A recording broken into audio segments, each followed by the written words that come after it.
welcome back. Let's continue our discussion on turbulent combustion, and we are discussing now combustion and thermochemistry, and where we stopped in the last class when we are having a reacting system with multiple species. So, we looked at different properties and how to calculate them, and we stopped where we looked at the calculation of the total pressure. So, this is where we had it, the total pressure would be the summation of all the partial pressure, where Pi is the partial pressure. So, that is how you get the total pressure of the system. So, this will give you the total pressure of the system. Now, and partial pressure of ith species. So, individual species partial pressure is summed up to get the total pressure of the system. Now, how partial pressure we can find out, or rather we can find out in a from partial pressure. If we know the total pressure of the system, then we can actually find out the partial pressure of that individual species. So, for to find out that, where you know the total pressure, you can find out with the mole fraction into total pressure. So, that will get you the partial pressure of the individual species. Now, for we are dealing with the ideal gas mixture. So, for ideal gas mixture, you can get the mixture enthalpy, which will be summation of all the species over I multiplied with the individual mass fraction of that species into Hi.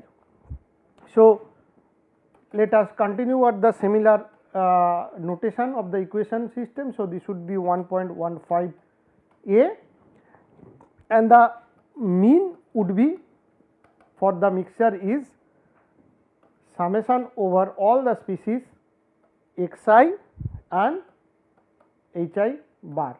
So, this is 1.15 B. So, that is how you get individual these things. Now, similarly, you can find out the entropies. So, for example, entropy is a function of temperature and pressure. So, that will get you, if you get summation over all the species I, then mass fraction of individual species Si, temperature, pressure. So, that you say 1.16 A. Then similarly, you can find the average entropy, which would be again similarly like over all the I, Xi, average entropy, and that would be your 1.16 B. Now, pure species entropy depend on the species partial pressure, which you can see from this above equation. So, you can use this and get the different. Now, if you take a reference state, let us say reference state is P naught, which is 1 atm. So, if you take a standard state, that also one can say this is an standard state. So, and that is what you take as a reference state, and you calculate Si for a particular partial pressure Pi, which will be Si T for a reference pressure minus R ln Pi by P reference. That is what we are actually to some extent doing the revision of our basic thermodynamics along with the combustion. So, this would be 1.17, let us say A. Then the average one you can find out for T Pi would be average T at P ref minus RU ln Pi by P rate. So, this should be, one can look at the individual calculation of these species and their entropies and all these other properties. Now, there would be another thing is that latent heat or enthalpy of vaporization. So, this is important when the liquid actually vaporizes.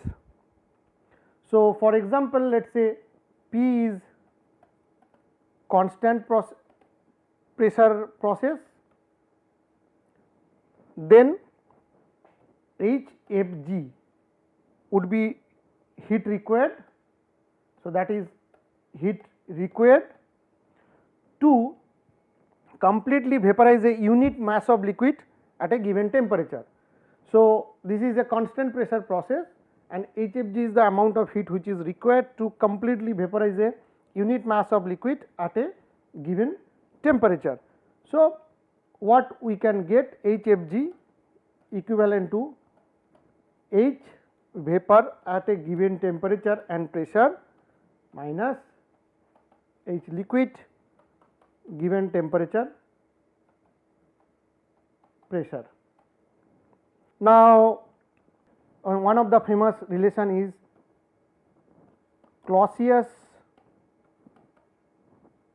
Clapeyron equation, which gives you an equation for saturated pressure with the enthalpy dT by T saturation square. So, this is what you get from the Clausius-Clapeyron relation, and that is what you can get and find out the amount of heat required or the enthalpy of vaporization. So, now we move to the first law of the system. So, again this is again the revision of thermodynamics. So, first law of the thermodynamics which talks about essentially the fundamental principle of conservation of energy. So, it talks about the energy for a isolated fixed mass system. So, if you look at the finite change between two states 1 and 2, so this is the equation which comes out of the first law or energy conservation. So, that is the heat added to the system. So, we follow some convention, and if heat is added then it is positive. So, if this is the system, it heat added, this would be positive. If it is work done, that would be positive. So, this is work done by the system is the change in the energy of the system. So, that is the delta E. So, one important thing to note here, both this heat and work, they are path functions. So, there are two different kind of functions that you come across. There are few which are point functions, but this is heat and work, these are essentially the path functions, and this will only occur at the system boundary. So, that is very important, that where does it occur, and that is the difference between total energy of the system. So, one can write the energy is a collection of all other energy. So, system, so you can have the internal energy, you can have the kinetic energy and the potential energy. So, this will get to the total energy of that particular system, and you have that system. Now, one can write the equation, the first energy balance equation for unit mass basis. So, one can get, there are two ways one can write, either unit mass basis, then the difference between two state is the small q12, work done by the system small w12, and that is the change of the energy. See, this is still your first law energy conservation, and same thing if one write in, this is in rate form. So, that means with respect to time, if someone writes that energy balance, so this is the amount of heat transfer takes place across that system boundary, then the work done across that system boundary, or rather at a rate of that system boundary, and then this would be the change of the system energy. So, that would also with respect to time you get it, and if you write per unit mass, this is in rate form per unit mass, the energy conservation principle. Now, if we extend this one, this first law analysis for the control volume system. So, these are again refreshing the memory of our thermodynamics, because these are essential component of the detailed analysis what we are going to do later stage of this course. So, control volume analysis, you say steady state, steady flow from the first law. Then you have an control volume which is defined, and across that control volume, this is your control volume, then you find out the rate transfer, this is the heat rate, this is the work, then rate of energy flow into the control volume. So, there would be a flux, change in flux. So, something comes in, something goes out. So, let us say E dot I comes in, E goes out with a mass. So, when you come to the control volume, there is a mass crossing the boundary, then m dot net rate of the work associated with the pressure forces. So, that you take into account, then you get this equation for your steady state. So, there are certain assumptions which are associated with these particular equations. One of the important assumption is that the control volume is fixed relative to the coordinate system, that means that is not moving. So, once you have a fixed control volume, that means it is fixed in space. Then the properties within the control volume, they are not varying with time, and that is why we assume it is an steady state. So, that means within that they are not changing with time.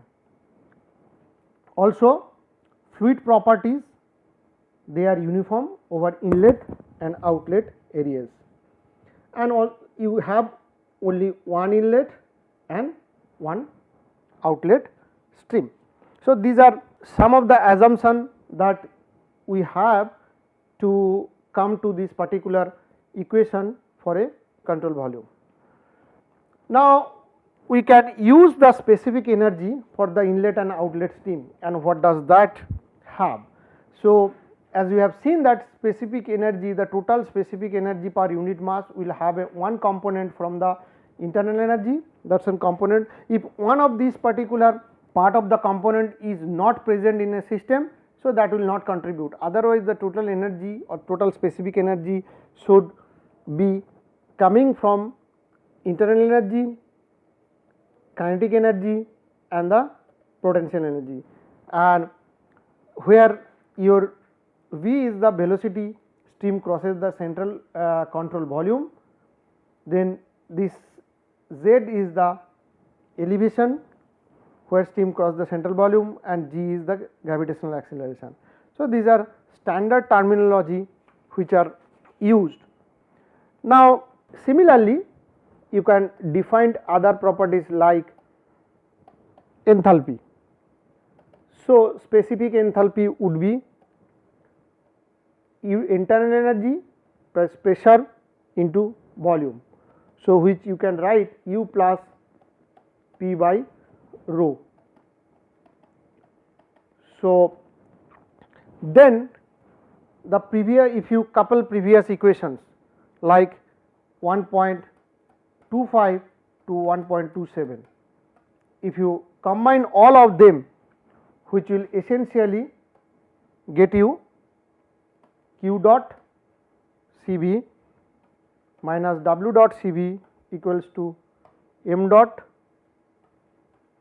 H naught minus Hi, that is inlet and outlet state, plus half of v square minus this is velocity vi square plus g z0 minus. So, difference of two different state. So, again this is an including all the masses. If you look at per unit mass, so this will be represented as QCV is a WCV equals to, or you can take this one on the other side, and H naught minus Hi plus V naught square minus Vi square plus G H dot minus Zi. So, which will be your equation number 29.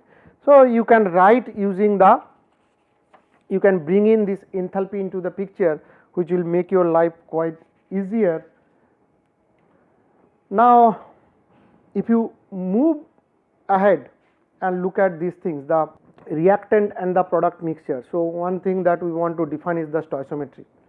Now, the stoichiometric quantity of oxidizer, when you say that a particular reaction is a stoichiometric reaction, so you can see this is one hydrocarbon which is burned with air, then you get CO2, H2O and excess nitrogen, if nitrogen being an inert gas. So, you can find out the balancing and get those numbers A, X, Y, everything, and when you say that the equation is stoichiometric, that means it is an sufficient or it is an balance between oxidizer and fuel which is required to, for a particularly this compound to burn with the air, that A amount of air is required which is enough to burn the completely fuel.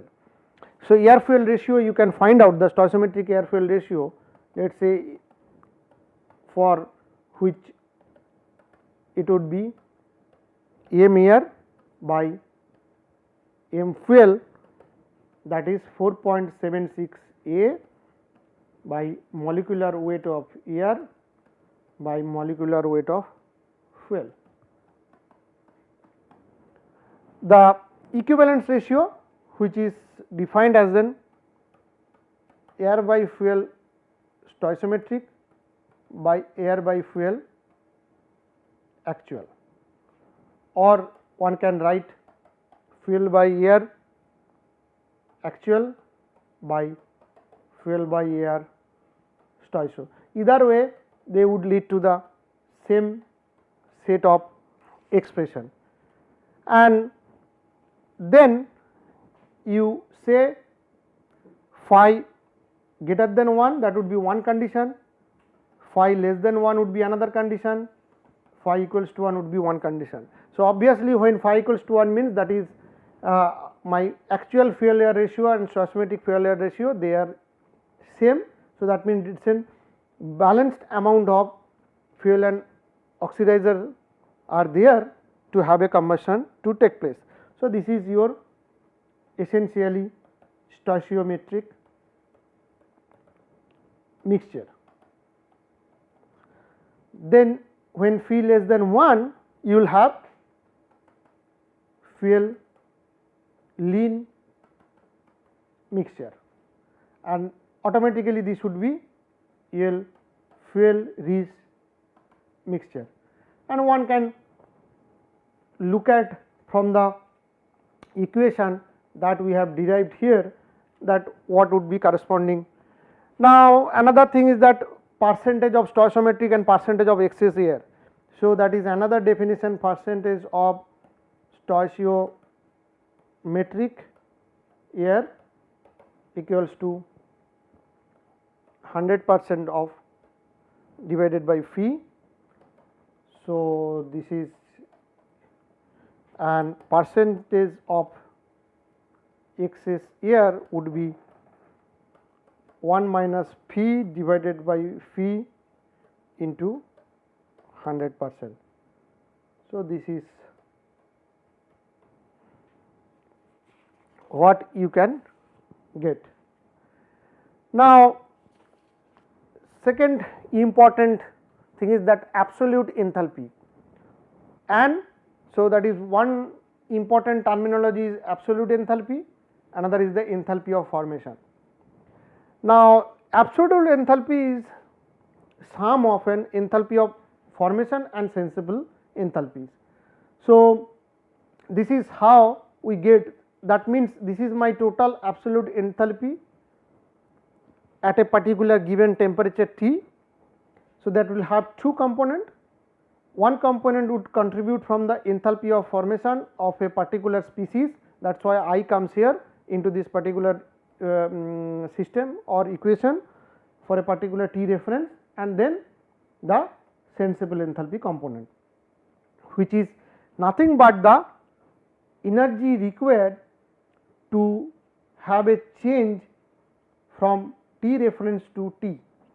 So, to go from one state to, and this is the energy change or enthalpy change, and that would be at a particular T which is of concern, the enthalpy at that state minus enthalpy of formation at reference state. So, this is how one would get these things. Now, how we define? We can define the standard state, typically 25 degree centigrade and reference temperature pressure 1 atmospheric. So, enthalpies of formation are essentially 0 for the elements in their naturally occurring state at the reference temperature and pressure. For example, at 1 atmospheric pressure and 25 degree centigrade, oxygen exists as a diatomic molecule. So, the enthalpy of formation is 0. So, there are plenty of similar things, I mean similar species like nitrogen, hydrogen, other available, and one can refer to any of these textbook to look at the enthalpy of formation. Now, what you talk about absolute enthalpy. So, the absolute enthalpy is the, to form oxygen atom at the standard state requires breaking of chemical bond, and the bond dissociation energy of oxygen at standard state is this. This is a standard information one can. So, the breaking of bond creates two oxygen atom, therefore, the enthalpy of formation of the oxygen is this. So, what you get the enthalpy of formation is that to break this O to two O atoms. So, this is the energy which is provided to break this bonding, and you get the atoms here, and that is what the enthalpy of formation is. So, you can think about the enthalpies of formation is the net change in enthalpy. So, one can write in really in text the net change in enthalpy which is associated with breaking the chemical bonds of the standard state elements and forming new bonds to create the compound of interest. For example, at standard state nitrogen, hydrogen they are 0, but if you look at N or hydrogen atom there are some enthalpy of formation. So, this piece of information one can get in a book. So, this is one of the graph which shows you or gives you an idea that this side your absolute enthalpy, this is your temperature variation along these things. So, this is oxygen molecule, this is oxygen atom, and you can get the different situation. This is your enthalpy of formation and this is the change of state which is shown by that curve. Now, we move forward to look at the heating values, or something which is very common in combustion process is the enthalpy of combustion. So, you have an system like this, isn't you think about a steady flow reactor. So, there are reactants which are coming in through this inlet and the products which are going out of this outlet, where you assume there is a complete combustion at standard state. That means, the products which are going out, they are the outcome of the complete combustion, and reactants which are coming, they are at the stoichiometric standard state. Now, as I said, stoichiometric mixtures, the reactants at standard state, products are the product of complete combustion, that means there is no excess fuel, neither excess oxygen or air which is oxidizer present there, but that also comes out at the standard state. Now, product to exit at the same T and the reactants, heat must be removed. So, this is what exactly shown there, because the reactants are coming at standard state and products are also coming out of standard state. So, that means the temperature, but there is a reaction or combustion takes place here, and when there is a combustion takes place, there would be a amount of heat which is produced. Now, that should be removed from the system to maintain that. So, that would be related and product of the absolute enthalpy, and one can use the first law here to find out that. So, the amount of heat which is there, that is a difference between enthalpies of the outlet and the inlet. So, that is the product enthalpy and the reactant enthalpy. Now, the enthalpy of reaction or enthalpy of combustion, so that is per mass of mixture, one can say delta HR, enthalpy of reaction, is equal to the amount of heat which is taken out of that particular control volume. So, that would be the difference of my enthalpy at the product state and the enthalpy at the reactant state. Now, in terms of extensive properties, so if it is not per unit mass, so that is the delta HR, which is the difference of your absolute enthalpy and the difference of reactant enthalpy. So, we can take an example and see what happens. So, let us say at standard state, the reactants of stoichiometric mixture of methane and air, where 1 kilomole of fuel reacts is this. Now, at the same condition, the combustion product have an absolute enthalpy of this. So, you get the delta HR or enthalpy of combustion. So, that is your enthalpy of reaction or combustion, whatever you call it, that is product absolute enthalpy minus reactant. So, this will be the amount that you get. So, you can adjust this value to a per unit mass of the fuel. So, one can write delta HR per unit mass of fuel, which is delta HR per molecular weight of fuel. So, that you can get, or you can write delta HR, which is per unit mass of fuel equals to minus 82405 divided by 16.003 or 4, whatever it is. So, this would be 50.016. So, that is how you can calculate it.